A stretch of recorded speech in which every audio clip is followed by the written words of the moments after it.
Whose house are you in? I'm in a rental house in Oklahoma City. Because you're filming, what are you filming? Well, I was filming a movie called The Unbreakable Boy, and we finished that, and then I went home for the holidays for a couple of weeks, and then I'm coming back, and basically with like 50% of the same crew, we're about to shoot this movie, American Underdog, which is the Kurt Warner football quarterback biopic. Right, you're Kurt Warner. Yeah. Have you been practicing? Oh, yeah.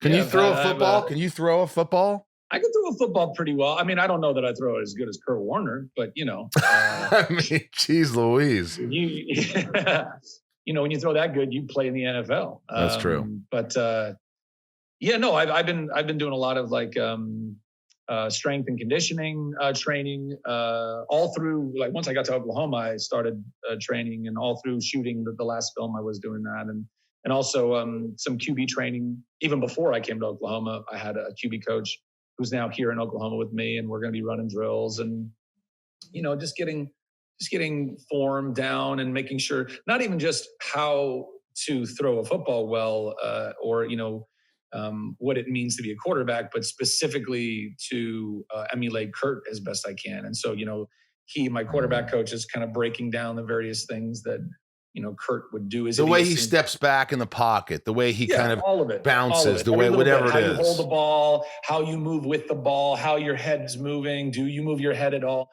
And unfortunately, I was even able to, in this little holiday break, I road tripped, me and my girlfriend road tripped from LA to Phoenix. And I was able to go hang out with Kurt Warner and his family for a couple of days and just absorb them and their dynamic and their. You hung out with Kurt Warner for a few days, like at his house? Yeah. Isn't that cool? Bizarre? Is that like John Biner? Remember John Biner? It was super bizarre. Wow. I've never really done, like the Unbreakable Boy that I did prior to this is kind of a biopic in that it's about a real family, and I was playing the husband and father in this real family.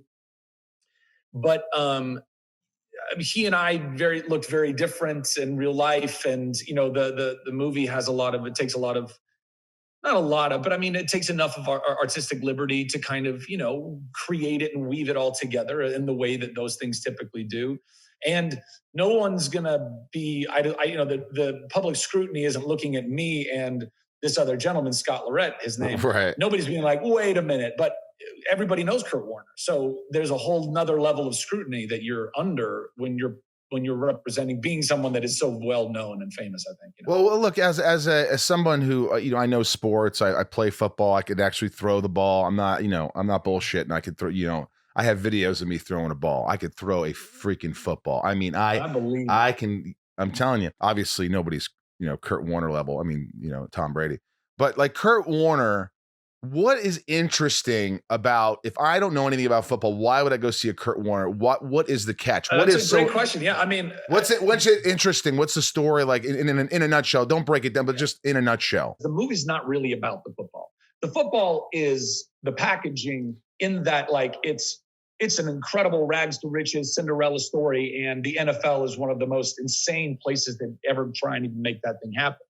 But it's 25% football, 75% the real life journey of Kurt and Brenda and her kids, their kids. And it's beautiful. I love it. It's got so much heart and so much faith. And it just is, it's a very